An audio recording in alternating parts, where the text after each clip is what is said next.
E se a cruz que você venera na Páscoa carregasse, além do sacrifício de Cristo, tradições humanas que poucos cristãos ousam questionar?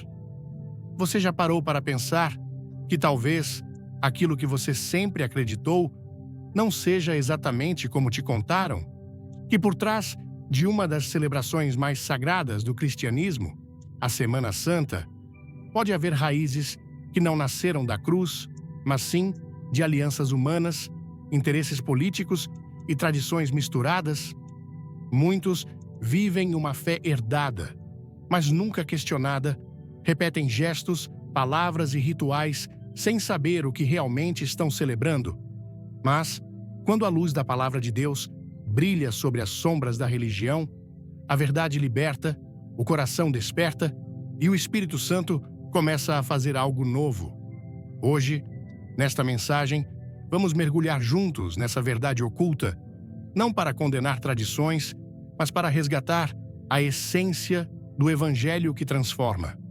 Antes de começar, deixe um nos comentários se você quer descobrir a verdade. Curta se está curioso e inscreva-se para não perder o final surpreendente. Há algo profundamente triste quando a fé se torna apenas um costume, uma repetição vazia de gestos aprendidos sem consciência nem entendimento. Quantas vezes, ao longo da história, homens e mulheres sinceros adoraram a Deus de forma equivocada, não por maldade, mas por ignorância? E quantas vezes nós mesmos seguimos tradições, celebramos datas e realizamos rituais sem nunca nos perguntarmos de onde vieram, o que significam ou se realmente refletem a verdade do Evangelho? Quando a tradição toma o lugar da revelação, a alma adormece e o coração, que deveria estar ardendo de amor por Cristo, se torna morno, acomodado e indiferente. O profeta Isaías, inspirado por Deus, declarou com firmeza em Isaías 29, versículo 13: Este povo se aproxima de mim com a sua boca e me honra com os seus lábios, mas o seu coração está longe de mim. Palavras duras, mas verdadeiras. Não é o exterior que impressiona a Deus, não são os cânticos, os gestos, as roupas ou os rituais. O que ele deseja é o coração sincero, quebrantado, disponível para ser moldado pela sua palavra. A grande tragédia espiritual de nossos tempos é que muitos estão vivendo um cristianismo herdado, mas não revelado.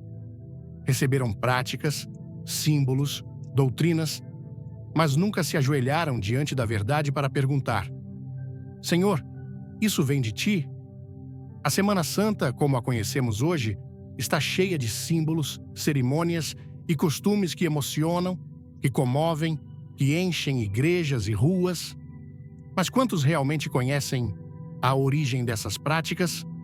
Quantos já abriram as Escrituras para verificar se aquilo que celebram tem fundamento bíblico ou se é fruto de adaptações humanas ao longo dos séculos?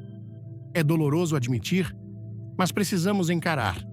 Muitos aspectos da religiosidade que envolve essa semana sagrada não nasceram aos pés da cruz, mas foram construídos por interesses humanos, por tradições seculares e, em alguns casos, por influências que nada têm a ver com o espírito do Evangelho. Jesus nunca chamou os seus discípulos para uma religião de aparência. Ele nunca fundou uma fé baseada em dias especiais, roupas litúrgicas ou encenações públicas. O chamado dele sempre foi ao arrependimento, à transformação interior, à cruz diária. Quando a fé se converte em espetáculo, ela perde sua essência. Quando a cruz é encenada, mas não é carregada, o cristianismo perde sua vida. E é justamente isso que precisamos examinar. Será que aquilo que hoje chamamos de sagrado está de fato alinhado ao coração de Deus? Ou será que estamos repetindo, ano após ano, aquilo que foi moldado pela tradição e não pela verdade? Buscar essas respostas exige coragem, porque a verdade, quando confronta as tradições, mexe com estruturas, abala certezas, provoca resistência. mas também liberta, também ilumina, também cura. Quando Jesus andava entre os fariseus, ele não teve medo de expor as tradições humanas que sufocavam a verdade. Ele disse em Marcos 7, versículo 13: Invalidais, assim, a palavra de Deus pela vossa tradição que vós transmitistes, e muitas coisas semelhantes a essas fazeis. Ele não condenava o zelo, mas a cegueira. Não criticava o desejo de honrar a Deus, mas sim o afastamento das Escrituras. Se esta mensagem tocar seu coração, comente amém, dê um like e fique até o fim para uma revelação que vai mudar sua visão. Hoje, essa mesma voz ainda ecoa, nos chamando de volta à pureza da fé, à simplicidade do Evangelho, à essência da cruz. Não é pecado fazer perguntas, não é rebeldia examinar os fundamentos daquilo que praticamos. Pelo contrário, é um ato de reverência, de temor ao Senhor. A palavra nos diz, em Atos 17, versículo 11, que os bereanos eram mais nobres, porque examinavam nas Escrituras se o que Paulo pregava era mesmo verdade. Veja, até o apóstolo Paulo, mesmo cheio do Espírito Santo, não foi isento de ser questionado com base na Bíblia. Por que então nós aceitaríamos tradições e costumes sem fazer esse mesmo exame? A fé verdadeira não teme a investigação, porque a verdade nunca se esconde. Ela resplandece, ela permanece, ela é como o ouro provado pelo fogo. Talvez você tenha vivido toda a sua vida participando da Semana Santa, emocionando-se com os rituais, com as procissões, com os símbolos. Mas talvez ninguém nunca tenha te contado de onde tudo isso veio. Talvez você nunca tenha parado para olhar para a cruz sem os filtros da tradição. Talvez você ame profundamente a Jesus, mas nunca teve a oportunidade de conhecer a raiz histórica e espiritual do que realmente significa essa semana. Não se culpe por isso. Muitos estão na mesma situação. O que importa agora é o que você fará com essa oportunidade. A verdade está diante de você e o Espírito Santo deseja conduzir o seu coração à luz. Jesus disse em João 8, versículo 32, Conhecereis a verdade, e a verdade vos libertará.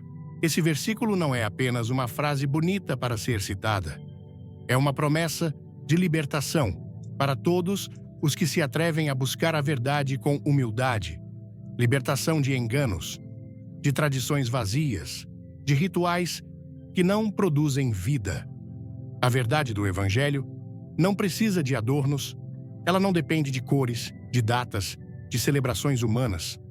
A cruz fala por si, o sangue de Jesus é suficiente. A ressurreição é real, a graça é escandalosamente simples, mas poderosa para salvar. E é por isso que tantas tradições se multiplicaram, porque o homem, muitas vezes, não suporta a simplicidade do Evangelho.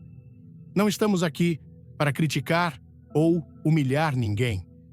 Estamos aqui para despertar, para lembrar que por mais bonita que seja uma tradição, ela jamais pode ocupar o lugar da verdade.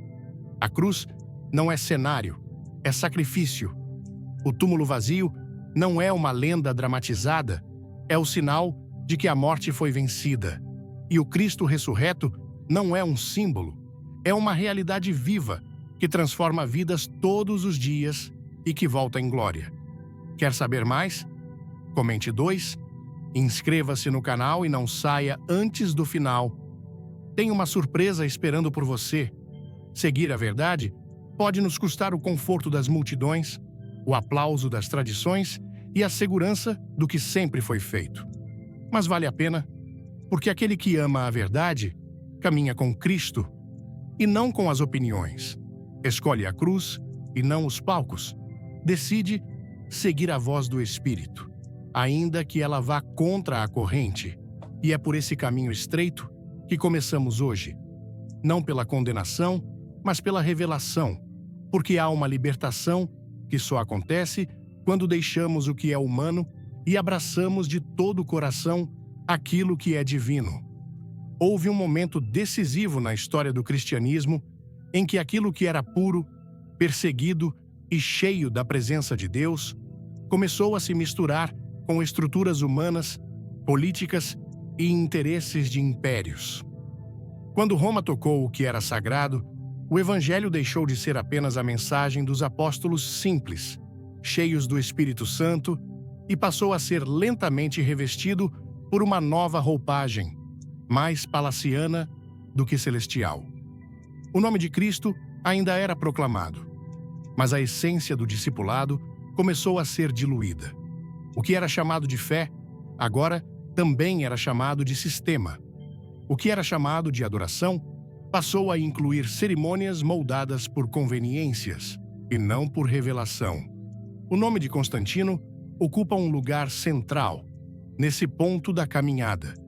Um imperador poderoso, com uma história política complexa, que em determinado momento declara conversão ao cristianismo e dá início a uma mudança histórica. A fé perseguida torna-se a fé oficial do império. À primeira vista, isso parece uma vitória, mas, quando a fé é abraçada por um sistema político que não passou pela cruz, ela corre o risco de ser apropriada como ferramenta de controle, não de salvação. E foi exatamente isso que começou a acontecer. O cristianismo, que antes era conhecido pelo amor sacrificial, pelas reuniões simples nas casas, pelas orações fervorosas, passou a receber influência direta dos rituais pagãos que antes reinavam nos templos de Roma. Não foram poucos os elementos incorporados. Festas ligadas à adoração de deuses antigos foram batizadas com novos nomes. Datas comemorativas de cultos solares foram redesenhadas como celebrações cristãs. Símbolos como ovos, coelhos e ramos foram mantidos, agora com novos significados, mas com raízes que não apontavam para o Calvário. A própria liturgia ganhou traços teatrais, com vestimentas, hierarquias, incensos e formatos cerimoniais que mais se assemelhavam ao que se via nos templos romanos do que as igrejas descritas em Atos dos Apóstolos. Essa transformação não aconteceu de uma vez, mas foi como uma névoa que se instalou sobre a fé, aos poucos, sem que muitos percebessem. A autoridade da palavra foi sendo substituída pela autoridade dos concílios. A simplicidade do pão e do vinho foi cercada por regras, decretos e fórmulas. O foco na salvação pela graça começou a dividir espaço com a prática de penitências e méritos humanos. Tudo isso sob a aparência de piedade, mas distante do coração do Evangelho. O apóstolo Paulo já havia alertado sobre isso em sua carta aos Gálatas. Ele escreve com dor em Gálatas. Primeiro, versículos 6 a 9. Admiro-me de que vocês estejam abandonando tão rapidamente aquele que os chamou, pela graça de Cristo, para seguirem outro evangelho, que na verdade não é outro. Evidentemente, há alguns que os estão perturbando e querendo perverter o evangelho de Cristo, mas ainda que nós, ou um anjo do céu, pregue um evangelho diferente daquele que lhes pregamos, que seja amaldiçoado. Paulo não poupou palavras, porque sabia do perigo de qualquer adulteração na mensagem da cruz. E é esse mesmo alerta que ecoa sobre nós hoje. A Semana Santa, em seu formato moderno, nasceu nesse ambiente de transição. Aquilo que começou como uma memória viva dos últimos dias de Jesus foi sendo aos poucos preenchido com elementos externos e, sem que muitos percebessem, a lembrança do Salvador. Crucificado, foi se misturando com tradições romanas, adaptações culturais e formas de religiosidade institucional. O que antes era a celebração do poder do sangue de Cristo começou a carregar contornos de formalidade, datas fixas e rituais que não nasceram nas Escrituras, mas sim nas decisões de homens que queriam unir fé e poder, religião e Estado. Gostou do tema? Deixe um like, comente, quero saber, e se inscreva para ver o segredo chocante no final do vídeo. A história dos israelitas diante do bezerro de ouro nos ajuda a entender o que acontece quando o povo de Deus perde o foco e tenta adorar do seu próprio jeito. Moisés estava no monte, recebendo as tábuas da lei, enquanto o povo, impaciente, pediu a Arão que fizesse um Deus visível, algo que pudessem tocar, algo que lhes desse segurança. E Arão, cedendo à pressão, moldou um bezerro com o ouro do povo. E então, o mais impressionante, eles declararam que aquele bezerro era o Deus que os tirou do Egito. Misturaram a fé verdadeira com idolatria, confundiram o santo com o profano. O resultado foi destruição, disciplina e dor. Da mesma forma, quando a fé cristã foi fundida com os símbolos de Roma, nasceu uma confusão espiritual. As pessoas passaram a confiar mais no ritual do que no arrependimento, mais nas imagens do que na comunhão, mais na tradição do que na presença. E ao longo dos séculos, essa mistura se espalhou, até que milhões passaram a celebrar o nome de Cristo sem conhecê-lo de fato. Muitos se emocionam com os ritos da Semana Santa, mas nunca passaram pela transformação de uma vida rendida ao Salvador. Muitos choram diante das procissões, mas não se ajoelham diante da cruz em arrependimento genuíno. Esse processo histórico não deve ser encarado com desprezo ou arrogância espiritual. Não estamos aqui para julgar o passado, mas para discernir o presente.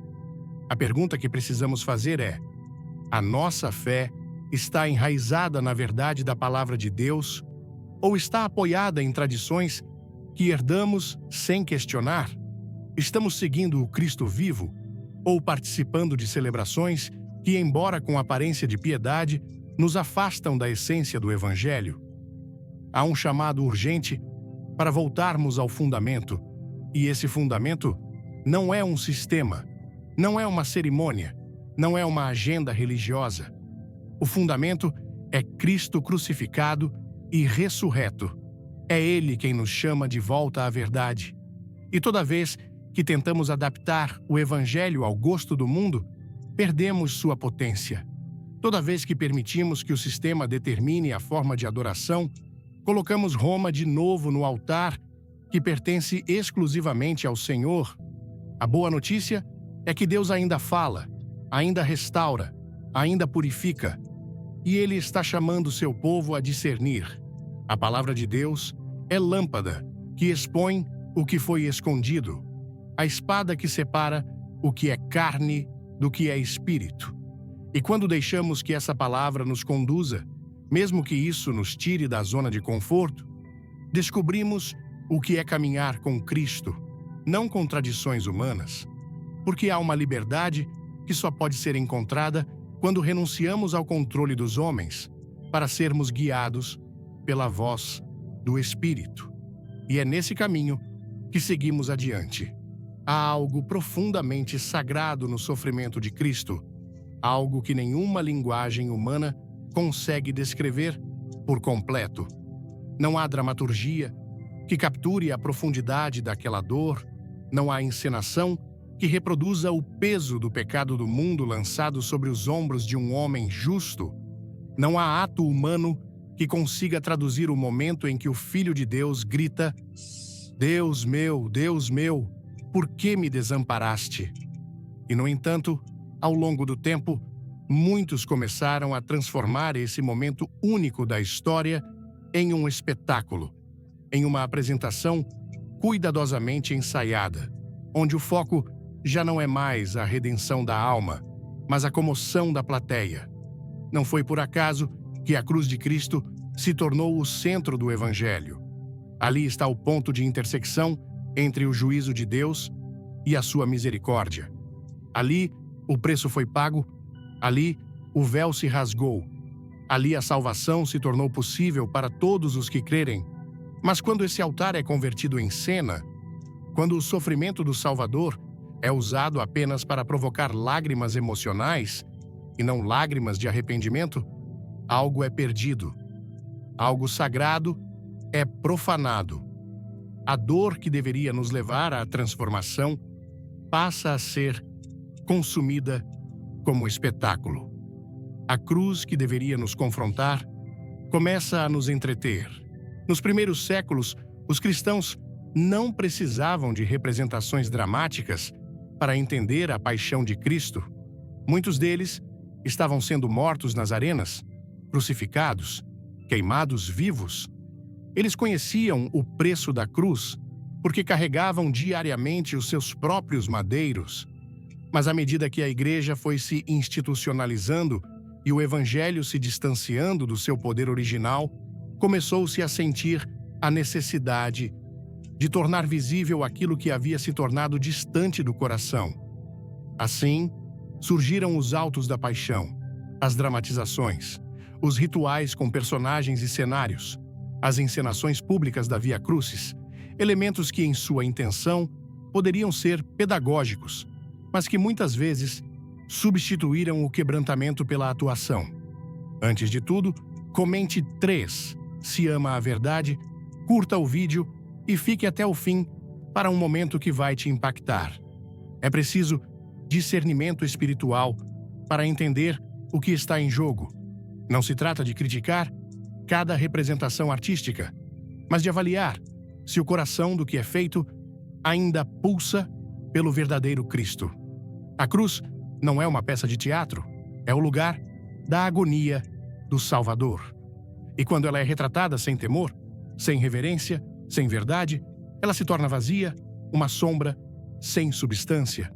A cruz não é cenário, é entrega, não é espetáculo, é renúncia, não é performance, é sangue, é lágrima, é o clamor de um amor que se entregou até o fim. Uma mulher pecadora que ungiu os pés de Jesus com perfume, como nos conta o Evangelho de Lucas, capítulo 7, versículos 37 a 38, não preparou um discurso, não montou uma encenação, não chamou a atenção para si, ela apenas chorou, ela entrou, se aproximou, quebrou o vaso e se derramou. Suas lágrimas foram sua liturgia, seu arrependimento foi sua oferta. Ela não precisou de música de fundo, de aplausos, de luzes ou palcos, apenas de um coração despedaçado diante da presença de um Deus que perdoa. E o que Jesus disse dela, em Lucas 7, versículo 50. Em verdade, te digo que onde for pregado este evangelho, em todo o mundo, também será contado o que ela fez para a memória sua. Não foi uma performance que tocou Jesus, foi a verdade da alma exposta. Quantos hoje vivem uma fé moldada por encenações, mas sem experiência real com Cristo? Quantos se emocionam com o Cristo dos palcos, mas não conhecem o Cristo da palavra? Quantos assistem à crucificação encenada e voltam para casa os mesmos, sem arrependimento, sem conversão, sem vida nova? O perigo do espetáculo é que ele emociona, mas não transforma. Ele ilude, mas não cura. Ele agita os sentimentos, mas não alcança o espírito. É por isso que a fé não pode se basear em representações. A fé vem pelo ouvir, e o ouvir pela palavra de Deus. O apóstolo Paulo disse aos Coríntios, em 1 Coríntios 2, versículo 2, que nada desejava saber, entre eles, senão a Jesus Cristo e este crucificado. Não falou de Jesus coroado, glorificado, entronizado, embora ele seja tudo isso.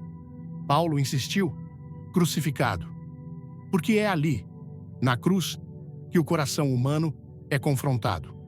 A cruz nos coloca diante do nosso pecado, da nossa necessidade, da nossa incapacidade de salvar a nós mesmos, e também nos coloca diante de um amor que não podemos entender, mas podemos aceitar.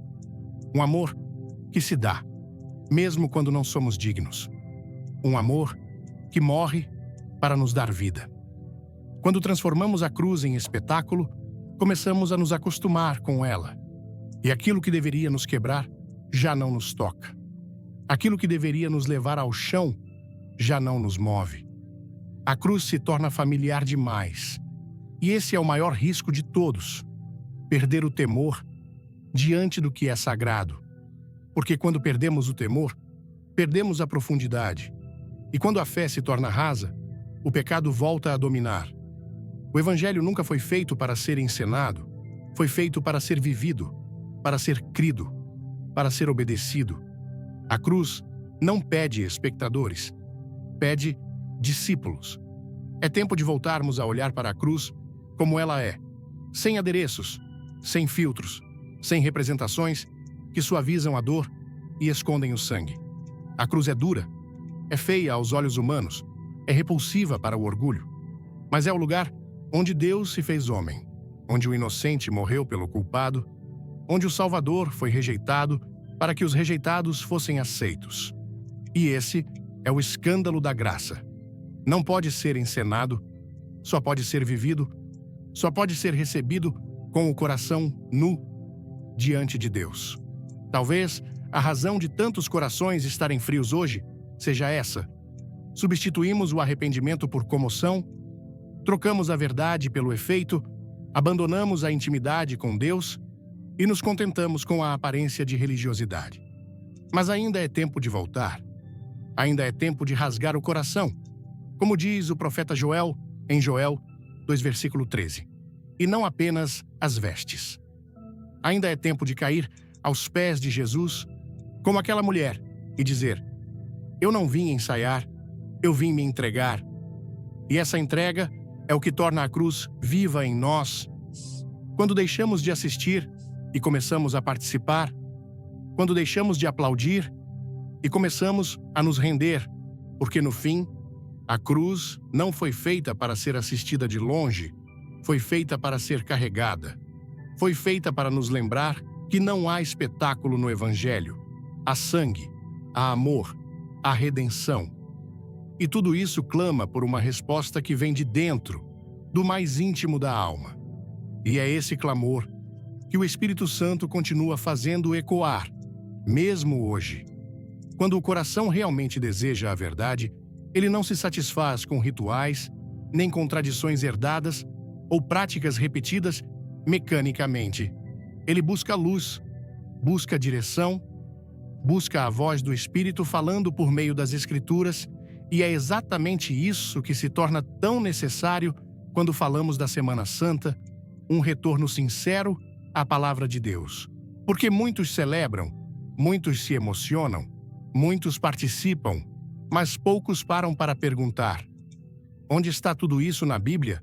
O que de fato a Escritura nos revela sobre esses dias tão intensamente marcados no calendário cristão? A resposta é desconcertante para alguns. Há silêncio onde colocamos barulho, e há simplicidade onde construímos complexidade. Os evangelhos narram os últimos dias de Jesus com profundidade e clareza. Há detalhes sobre a entrada triunfal, a última ceia, a agonia no Getsêmani, o julgamento injusto, a crucificação, a morte e a ressurreição. Mas não há menção a uma estrutura litúrgica. Não há imposição de celebrações formais ou exigências de que esses eventos sejam repetidos com encenações ou rituais fixos todos os anos. A ênfase dos apóstolos nunca esteve em construir um calendário religioso, mas em pregar um Cristo vivo, em convidar cada alma a viver, dia após dia, a realidade da cruz e do túmulo vazio.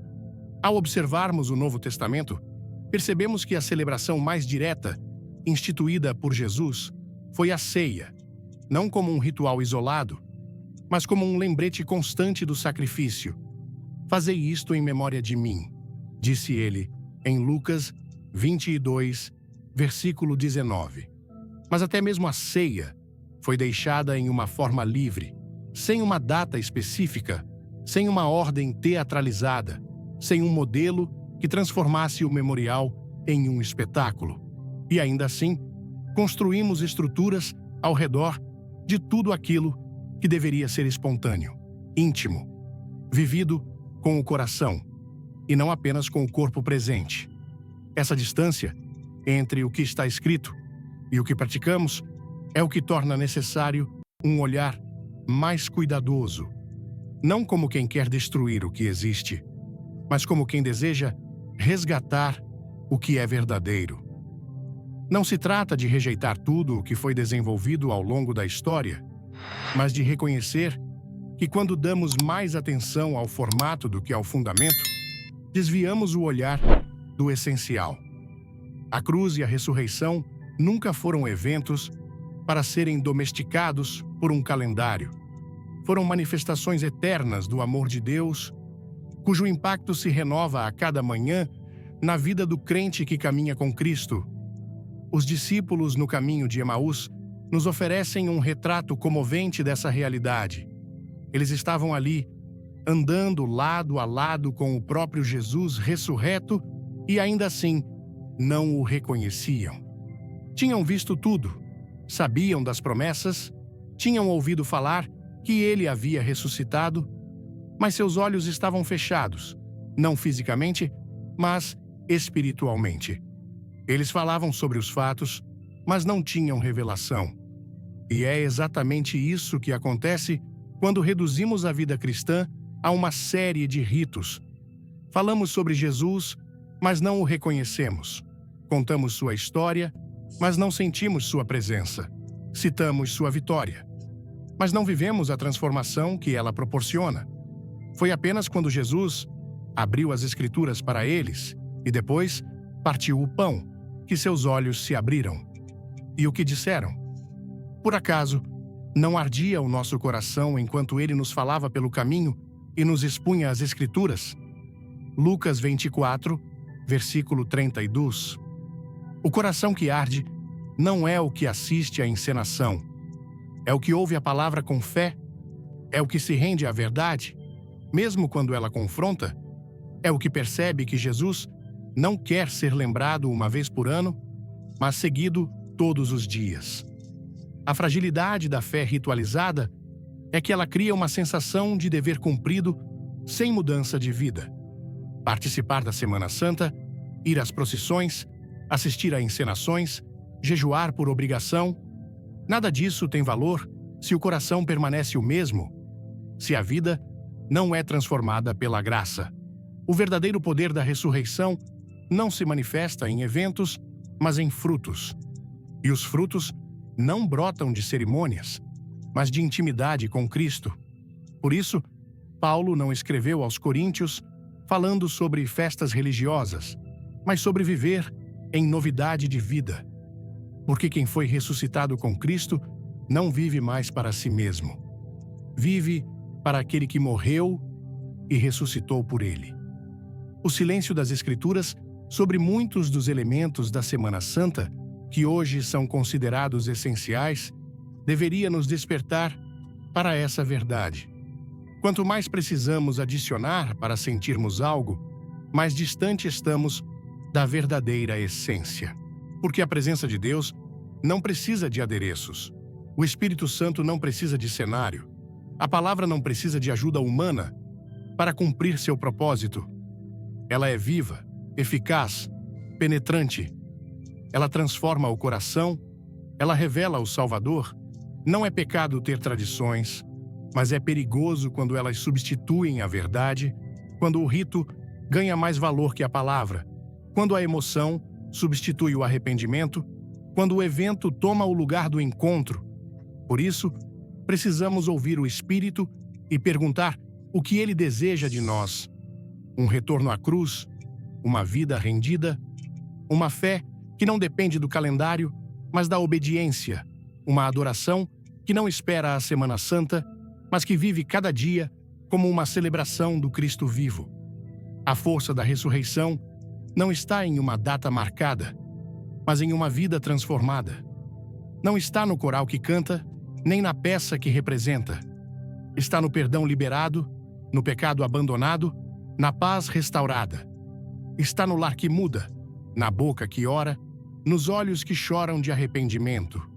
E é isso que o mundo precisa ver. Não mais religiosidade, mas pessoas que, como os discípulos de Emaús, têm corações que ardem, olhos que enxergam e passos que voltam correndo para anunciar: Ele está vivo. Essa é a verdade que o céu deseja revelar a cada geração. Que Cristo não está preso a uma cerimônia, nem limitado por uma tradição. Ele está vivo, ele caminha conosco, ele fala conosco e ele quer ser reconhecido por aqueles que decidem seguir, não um ritual, mas uma pessoa. Porque a fé que transforma o mundo nunca foi a fé dos eventos. Foi a fé dos encontros, daqueles que, mesmo sem ver, creram. Daqueles que, mesmo sem espetáculo, decidiram crer em cada palavra que saiu da boca de Deus. E é essa fé que segue ecoando entre os que desejam mais do que uma celebração anual. Desejam uma vida inteira marcada pela presença do ressuscitado. Quando a verdade de Deus irrompe na alma, ela não chega com o peso da condenação, mas com a doçura da restauração.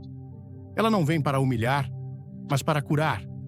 Não expõe para envergonhar, mas para libertar. E esse é o coração de Deus desde o princípio.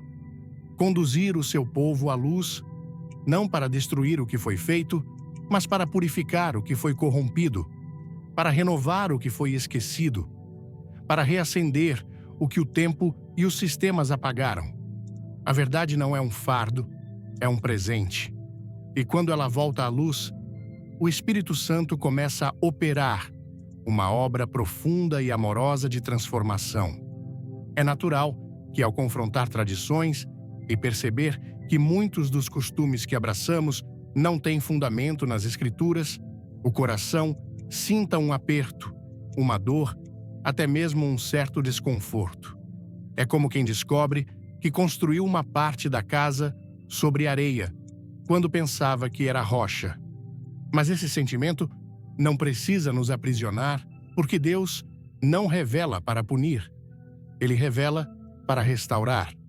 E todo aquele que se deixa tocar pela verdade entra em um processo de cura espiritual, em que o Espírito Santo, com paciência e amor, vai tirando as camadas de religiosidade para revelar uma fé viva, simples, pura, centrada na presença real de Cristo.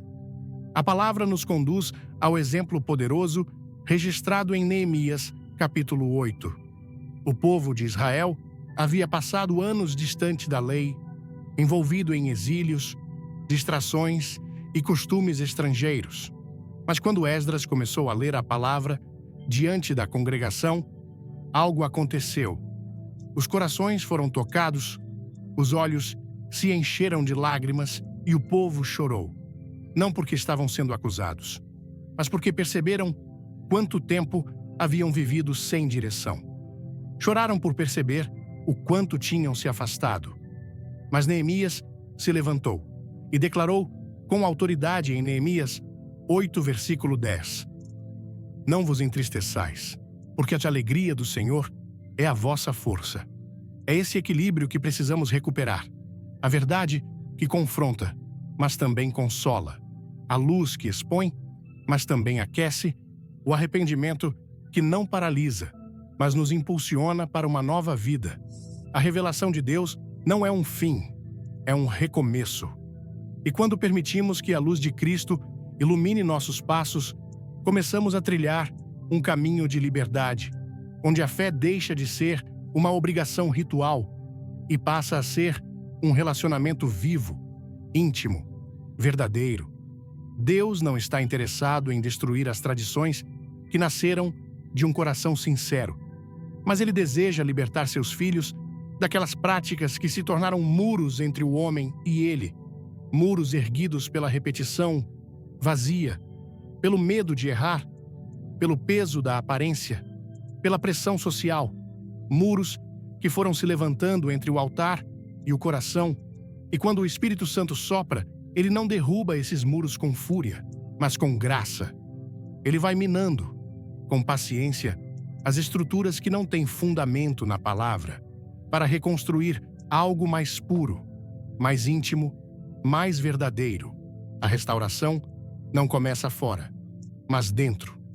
E é isso que Deus deseja realizar quando a verdade volta à luz. Restaurar o interior, onde a chama do primeiro amor pode ser reacendida.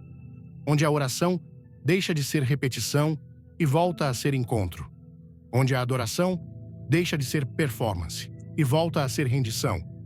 Onde o conhecimento sobre Jesus se transforma em paixão por Jesus. Porque o Espírito não se derrama em moldes religiosos. Ele se derrama em corações quebrantados, sedentos, abertos para receber algo novo.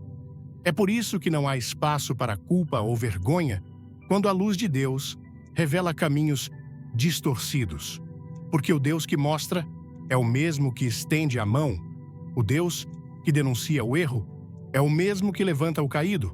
O Deus que chama de volta é o mesmo que prepara a festa para o retorno. Foi assim com o filho pródigo. Ele reconheceu o engano, caiu em si e voltou para casa. E quando chegou, o pai não o recebeu com acusação, mas com abraço. Não o cobriu de condenação, mas de honra. Porque é isso que a verdade faz. Ela traz de volta, ela reconcilia, ela cura. Talvez você esteja percebendo agora que muito do que viveu até aqui foi pautado mais por tradição do que por revelação, que participou de muitos eventos religiosos, mas sentiu pouco da presença real de Deus, que conheceu a cruz apenas de forma simbólica, mas nunca teve uma experiência pessoal com o poder dela. E talvez isso traga ao seu coração uma certa tristeza, uma dor sincera por ter andado tanto tempo sem conhecer o que é viver uma fé viva. Mas eu te digo, com toda-se a autoridade da palavra, essa dor é semente de restauração. Porque o Espírito Santo não desperta o coração para deixá-lo em lamento, mas para conduzi-lo à alegria do reencontro com a verdade. O que está diante de nós não é um peso, é uma porta, uma nova chance de começar, de se aproximar de Deus, não por meio de uma data específica, mas todos os dias, de buscar a sua face, não em um evento anual, mas em cada manhã, de abrir as Escrituras e deixar que elas falem mais alto do que qualquer tradição humana, de escolher a intimidade com Cristo, mesmo que isso nos afaste daquilo que sempre fizemos, porque o que importa no fim não é a fidelidade à rotina, mas a fidelidade ao Espírito. E é esse Espírito que hoje nos chama. Ele não grita, ele sussurra, ele não impõe, ele convida, ele não acusa, ele convence.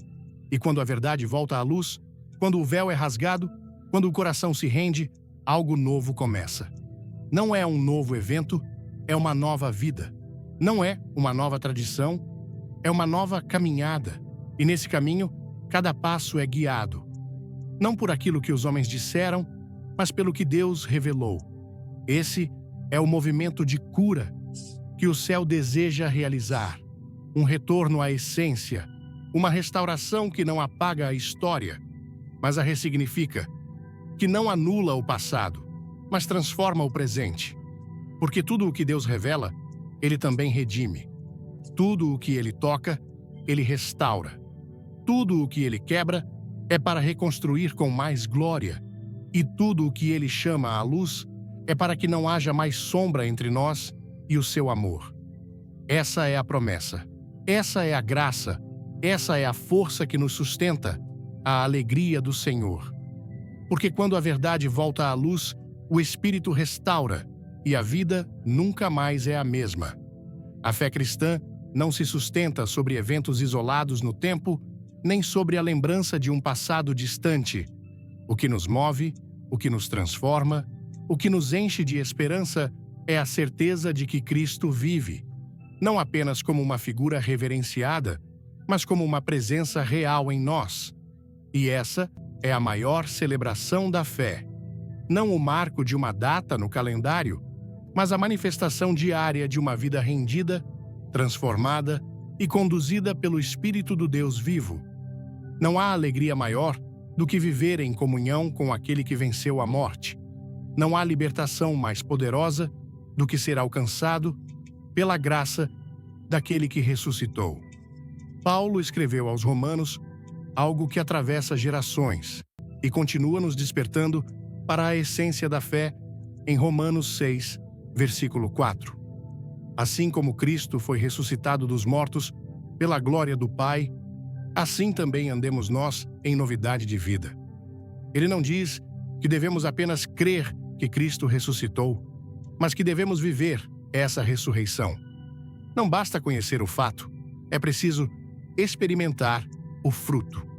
A verdadeira Páscoa não se resume à comemoração de um milagre que aconteceu no passado, mas à vivência constante do poder que esse milagre liberou para transformar a existência humana. Celebrar a ressurreição não é repetir um rito, é abandonar a velha natureza. É permitir que o velho homem seja crucificado com Cristo para que o novo homem viva em novidade de vida.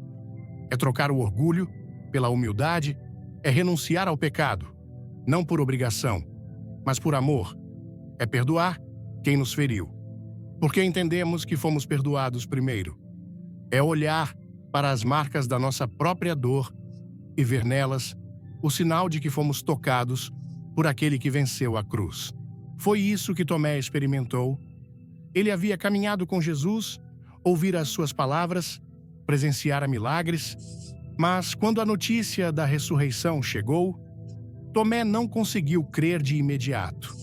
Ele queria provas, queria tocar, queria sentir. E Jesus, com toda a sua misericórdia, não o rejeitou, não o condenou, apenas apareceu e disse em João 20, versículos 27 a 28, «Põe aqui o teu dedo e vê as minhas mãos. Aproxima a tua mão e põe-na no meu lado, e não sejas incrédulo, mas crente». Tomé, então, declarou, «Senhor meu e Deus meu». A fé de Tomé não foi sustentada por palavras decoradas, nem por cerimônias religiosas. Foi reacendida pelo encontro com o Cristo vivo. Ele tocou as feridas e foi transformado. E é exatamente isso que muitos ainda precisam: parar de assistir de longe e permitir-se ser tocados por Jesus. Parar de repetir frases sem sentido e voltar a se render diante daquele que tem marcas nas mãos.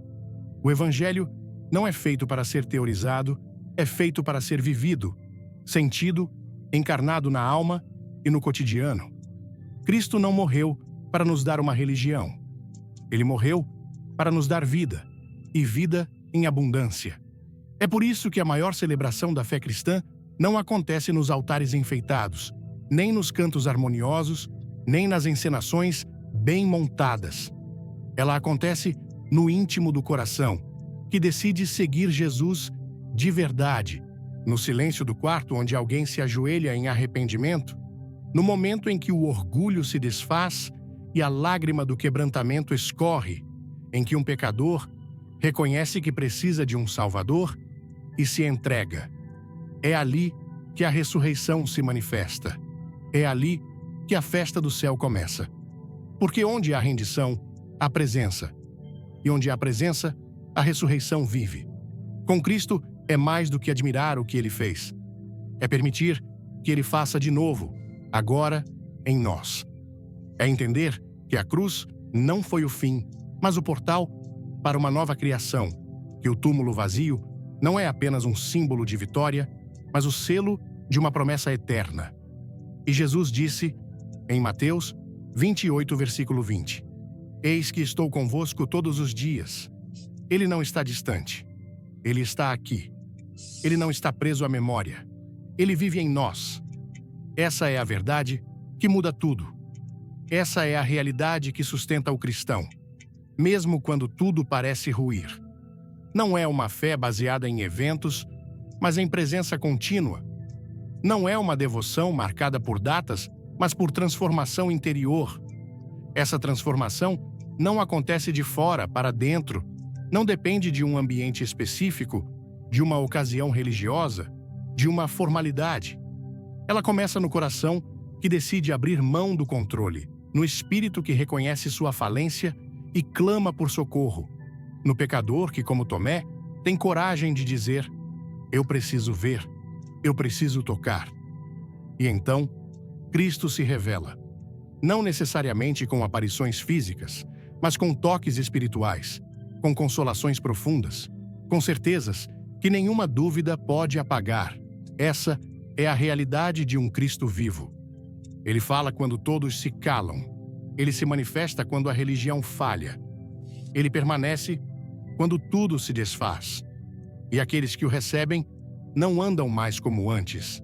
Passam a andar em novidade de vida, não vivem mais por impulso, mas por direção, não reagem mais com amargura, mas com graça, não escolhem mais o ego, mas o serviço, porque onde há ressurreição, há mudança, há fruto, há santidade, há perdão, há reconciliação. Talvez você tenha vivido a fé como uma memória distante, algo bonito de se lembrar, mas difícil de se viver. Talvez tenha se acostumado a ouvir sobre a ressurreição, sem nunca ter sentido seu poder dentro de si. Mas hoje, o convite é outro. É para que você não apenas conheça a história, mas viva a realidade. Não apenas creia de longe, mas se aproxime, toque, clame, entregue-se, porque o mesmo Cristo que apareceu a Tomé está à porta do seu coração, batendo.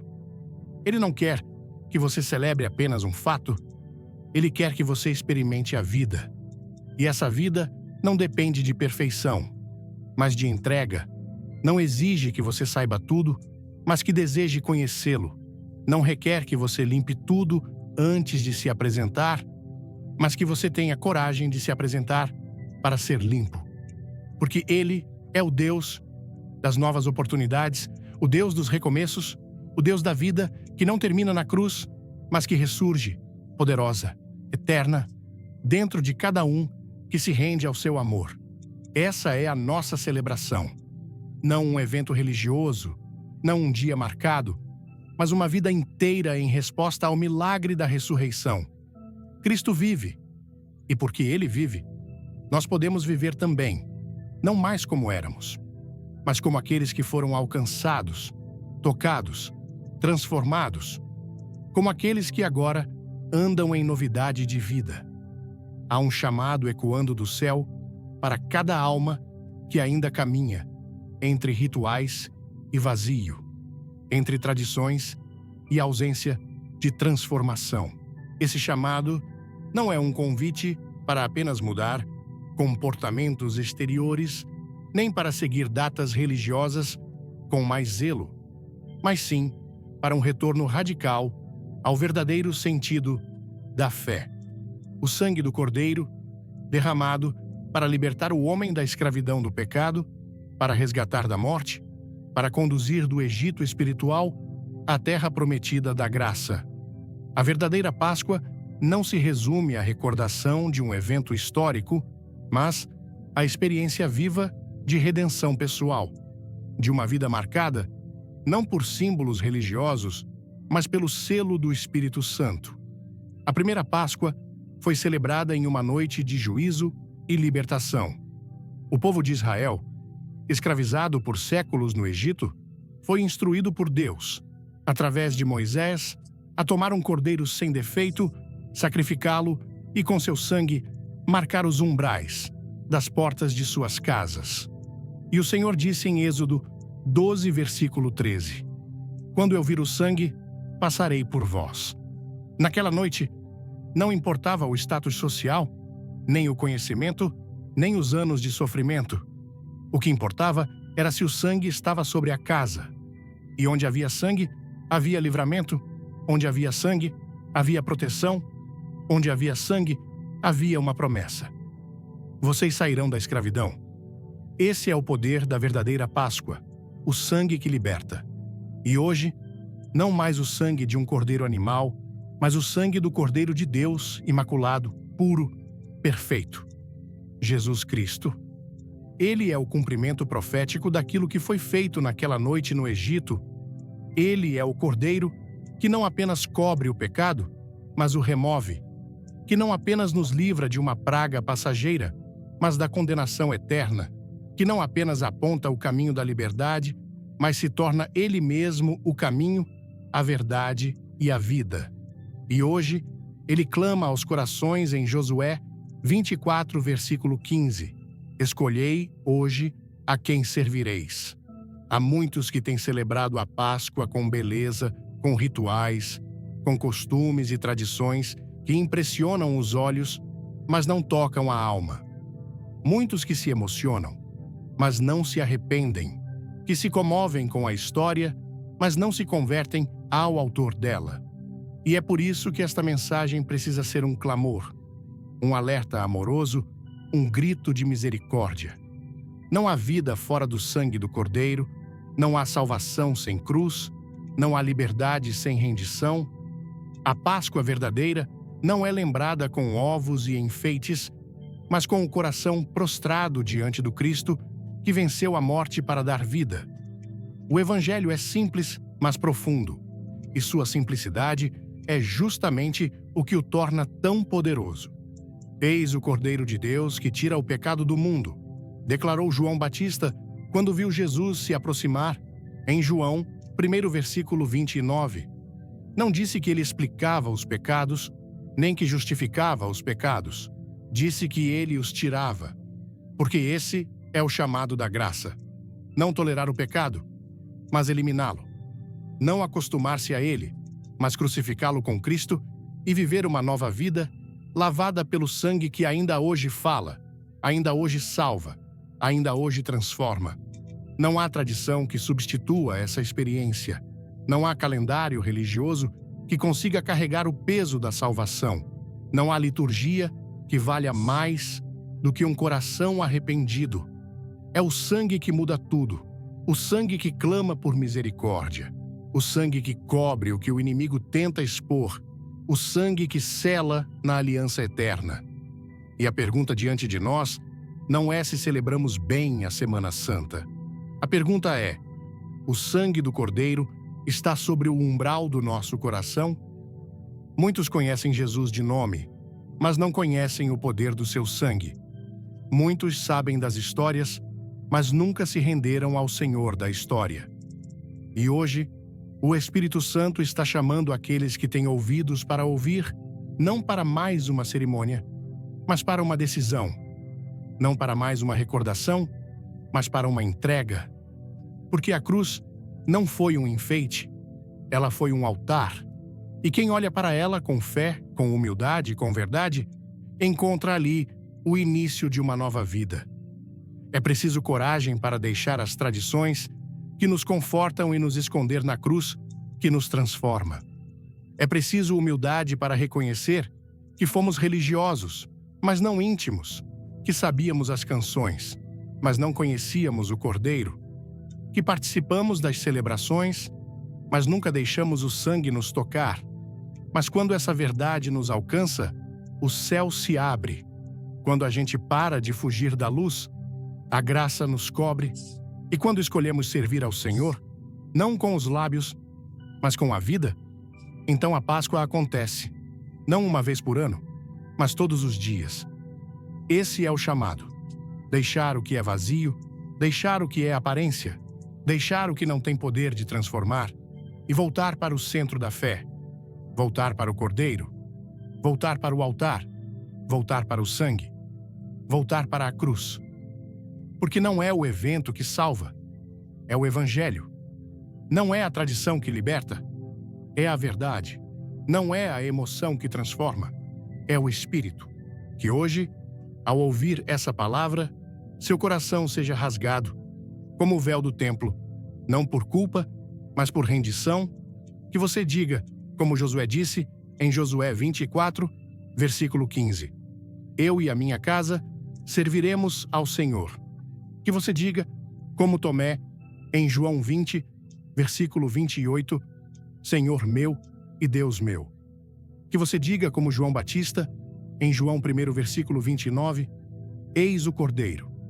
E que você diga, como Paulo, em Gálatas 2, versículo 20, Já não sou eu quem vive, mas Cristo vive em mim.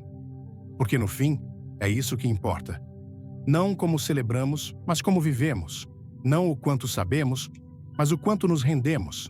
E não quantos ritos seguimos, mas se o sangue do Cordeiro está sobre nós. Porque onde há sangue, há libertação. Onde há cruz, há reconciliação. E onde há Cristo, há vida. Eis o Cordeiro de Deus. Ele está aqui. Ele bate à porta. Ele chama. E o sangue que libertou o povo no Egito, ainda hoje, tem poder para libertar você. Que você não apenas celebre a Páscoa, mas que você a viva, que ela seja marcada, não em uma data, mas no seu coração, e que ao olhar para a cruz, você não veja um símbolo, mas um Salvador. Que o sangue do Cordeiro esteja sobre a sua casa, sobre sua mente, sobre sua alma, e que a verdadeira Páscoa comece hoje dentro de você. Que o sangue do Cordeiro esteja sobre a sua vida, trazendo libertação, cura e paz. Que o Espírito Santo renove seu coração com a verdade e que Cristo, o ressuscitado, viva em você todos os dias. Que a verdadeira Páscoa se manifeste em sua casa, com salvação, transformação e plenitude, em nome de Jesus. Amém. Ao ouvir esta mensagem sobre a origem oculta da Semana Santa, meu coração foi profundamente tocado por uma mistura de surpresa, reverência e um chamado urgente para despertar. Como brasileiro, cresci imerso nas tradições vibrantes da Páscoa, as procissões que lotam as ruas, os cânticos que ecoam nas igrejas, as imagens que emocionam até os corações mais endurecidos.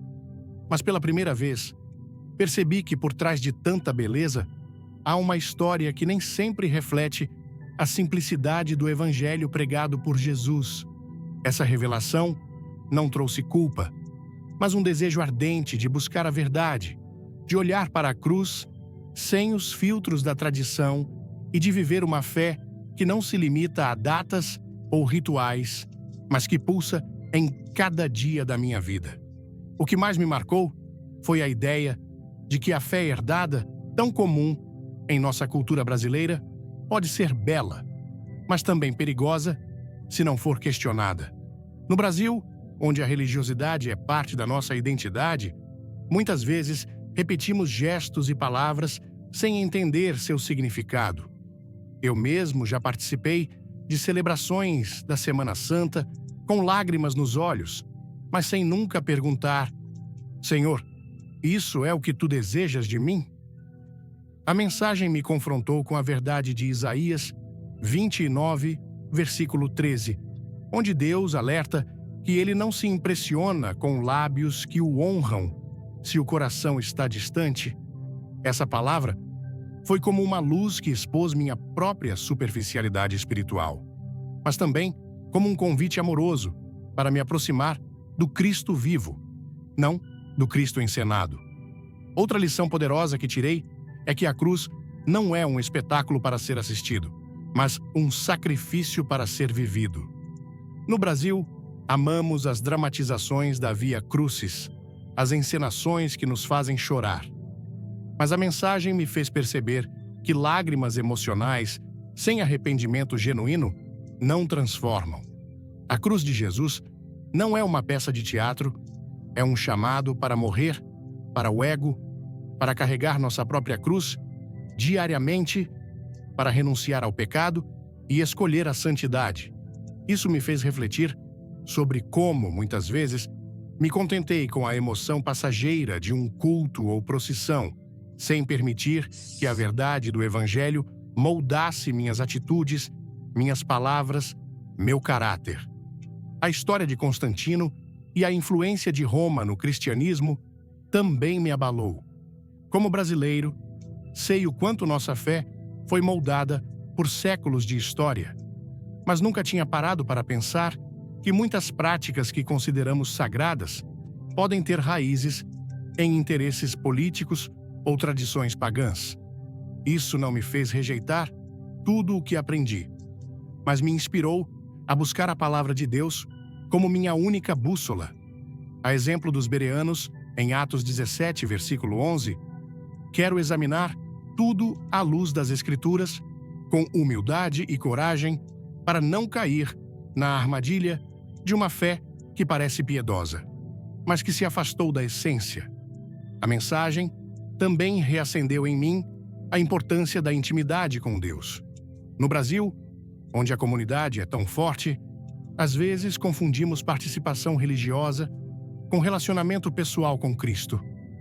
A história da mulher que ungiu os pés de Jesus, em Lucas 7, me lembrou que a verdadeira adoração não precisa de palco, de aplausos ou de rituais elaborados. Ela nasce de um coração quebrantado, de lágrimas sinceras, de uma entrega total. Isso me desafiou a reservar tempo diário para orar, ler a Bíblia e ouvir a voz do Espírito Santo, mesmo em meio à correria do dia a dia. A maior lição que aplicarei na minha vida é viver a Páscoa todos os dias.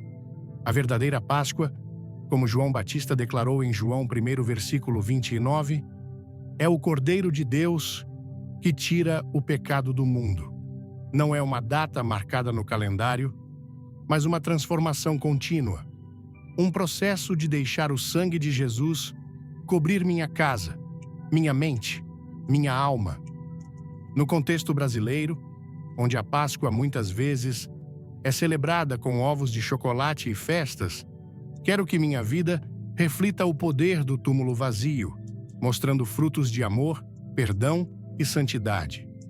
Quero que minha fé seja um testemunho vivo, como os discípulos de Emaús, cujo coração ardia ao ouvir a palavra. Lucas 24, versículo 32.